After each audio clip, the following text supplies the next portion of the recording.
Côté Comics, avec le rayon vert, Festival BD de Thionville-Volcrange.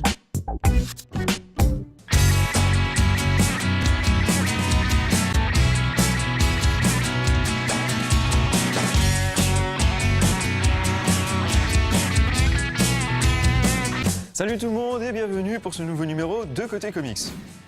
Au sommaire de cette magnifique journée ensoleillée, on va commencer avec l'actu et les sorties de Julien. Ensuite, Thomas, dans sa rubrique J'ai lu pour vous, va vous parler de Avengers, la croisade des enfants. Et ensuite, attention, accrochez-vous bien, on va faire un tout sur un univers que les 3 personnes qui s'occupent de Côté Comics apprécient. Je vous dis pas comment c'est beaucoup rare, mais c'est le cas. Ça sera Buffy contre les vampires et ce sera tout bien. Mais tout de suite, je vais laisser la parole à Julien. Bonjour à tous, bienvenue dans l'actu des sorties comics. On débute avec le cinéma dont l'actu est un peu folle en ce moment, en partenariat avec cinécomics.fr. Les studios Marvel commencent à en révéler un peu plus sur leur phase 2. On sait notamment que le tournage d'Avengers 2 débutera début 2014 pour une sortie toujours prévue au printemps 2015. On sait aussi que l'immense acteur Robert Redford sera présent dans Captain America 2. Il devrait interpréter le directeur du SHIELD, sûrement dans le passé puisqu'on sait que dans le présent, le directeur du SHIELD c'est forcément Nick Fury.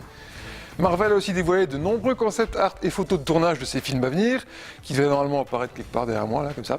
Donc on y voit Thor qui détruit une voiture, on y voit Rocket Raccoon, qui a la classe comme toujours, ou encore le Faucon, qui sera lui dans Captain America 2. Mais avant tout ça, on aura le droit au deuxième volet de Kick-Ass, ce sera le 17 juillet 2013 exactement. Du coup la promo s'est accélérée, on a eu le droit à de nombreux posters sur les personnages, mais surtout la bande-annonce du film, et on l'a pour vous, parce qu'on est comme ça. Alors regardez ça, et comme dirait Jim Carrey, essayez de vous éclater, sinon je vois pas l'intérêt. Je sais que ton père ne t'a pas donné une enfance normale, mais tu entres au lycée aujourd'hui. C'est l'occasion de prendre un nouveau départ. Promets-moi d'essayer de vivre comme une jeune fille normale. Promis, si je meurs, je vais en enfer.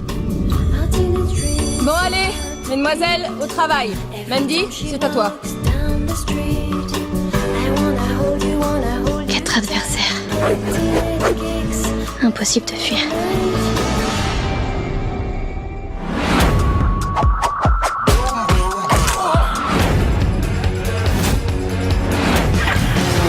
Ça va chier, bande d'enculés.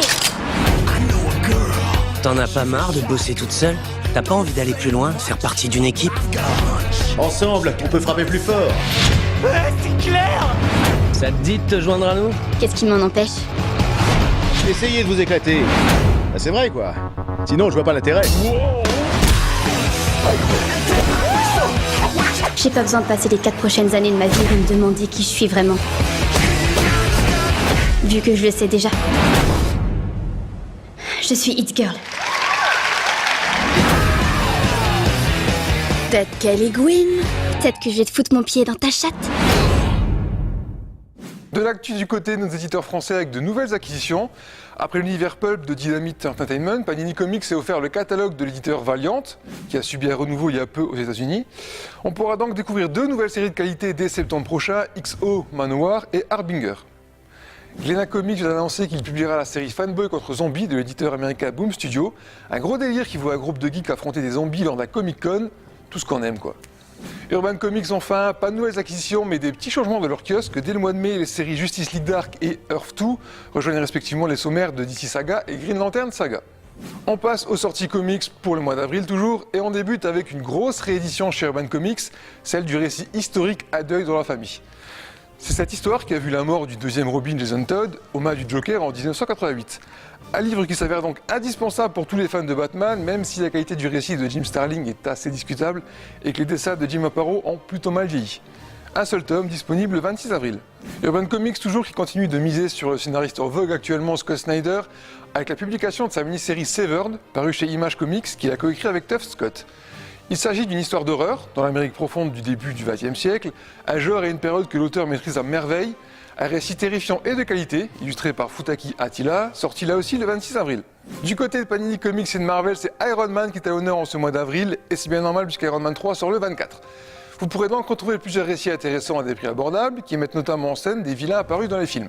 Ainsi, Iron Man Ironmonger vous permettra de lire l'affrontement avec le vilain du premier film dans les comics, et Iron Man au commencement était le mandarin vous présentera lui la première rencontre entre le héros et le vilain du troisième film, le fameux mandarin.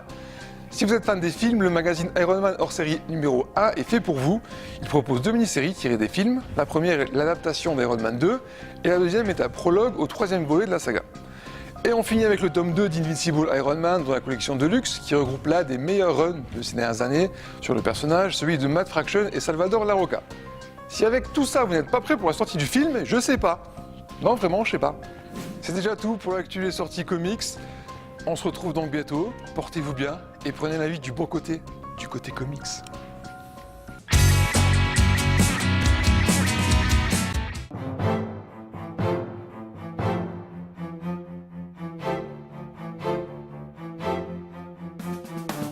Aujourd'hui, j'ai décidé de vous présenter La Croisade des Enfants. Alors La Croisade des Enfants, c'est une excellente histoire, c'est une histoire complète qui est éditée par Panini Comics. L'histoire, en fait, on va suivre les Young Avengers. Les Young Avengers, c'est un groupe qui a été créé pour se substituer aux Avengers en cas de problème. 2 de ces Young Avengers vont penser qu'ils sont les fils de la Sorcière Rouge. La Sorcière Rouge, c'est un personnage qui a fait énormément de dégâts dans l'univers Marvel, notamment chez les mutants. Au cours de ces aventures, ils vont croiser énormément de personnages. Forcément les Avengers, donc il y aura Spider-Man, Iron Man, etc. Ils vont croiser des mutants, donc Wolverine, pas mal de personnages. Et ils vont surtout croiser sur leur route Fatalis. Fatalis qui va se proposer en fait d'aider ses enfants. Certains personnages vont se méfier, donc on ne sait pas trop, donc il va y avoir une intrigue assez intéressante qui va se mettre en place autour de ça.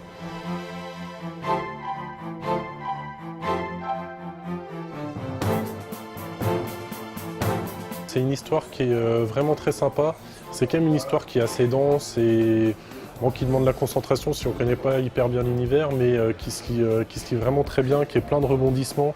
C'est vraiment très, très bien scénarisé par Alan Heinberg.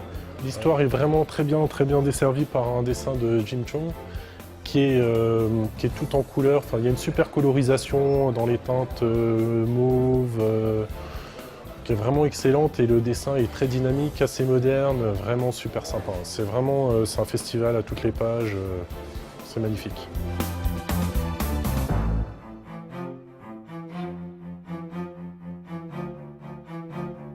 Donc, excellente histoire. Pour plus de facilité, moi je peux vous conseiller quand même de lire 2 choses d'abord. Ça peut être Young Avenger pour bien connaître l'univers et surtout House of M. De toute façon, si vous ne le lisez pas avant, après avoir lu l'histoire, vous aurez envie de le lire.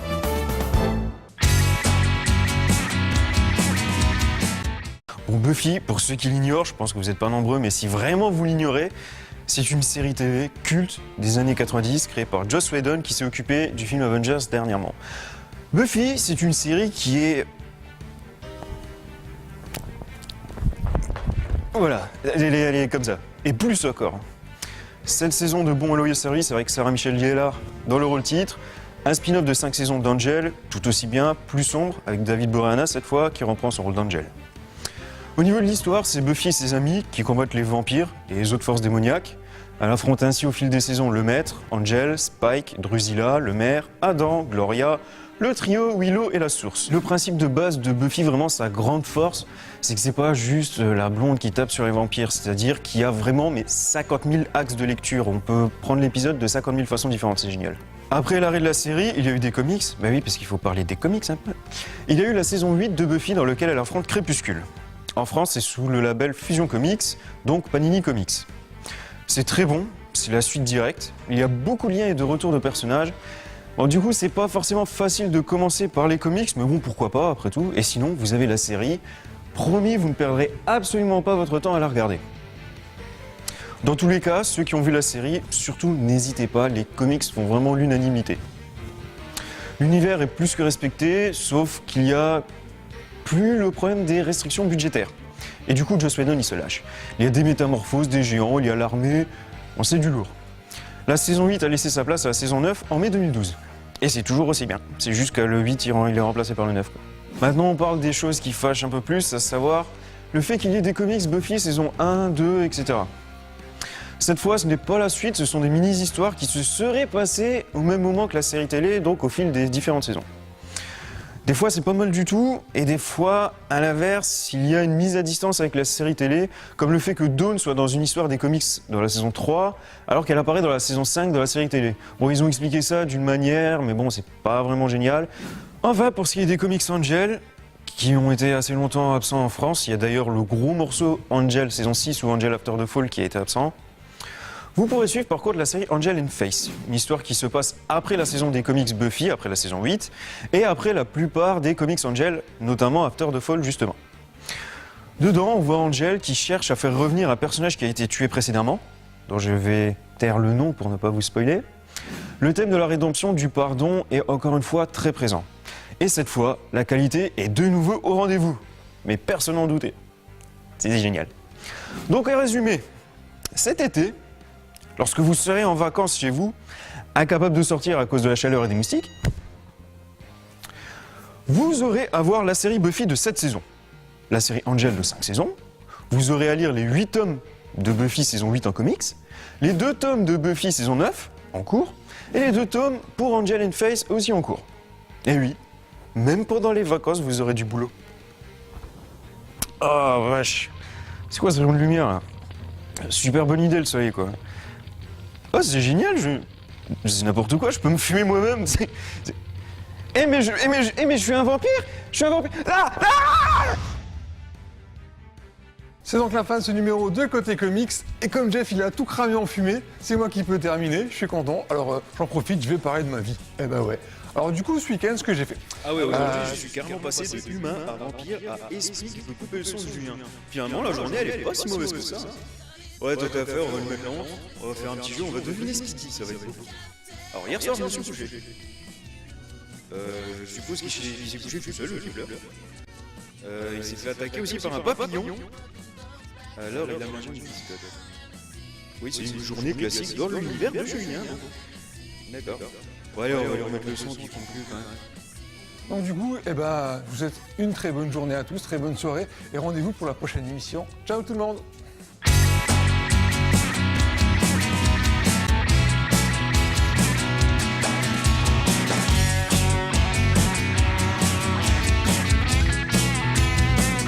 Côté comics, avec le rayon vert, Festival BD de Thionville-Volcrange.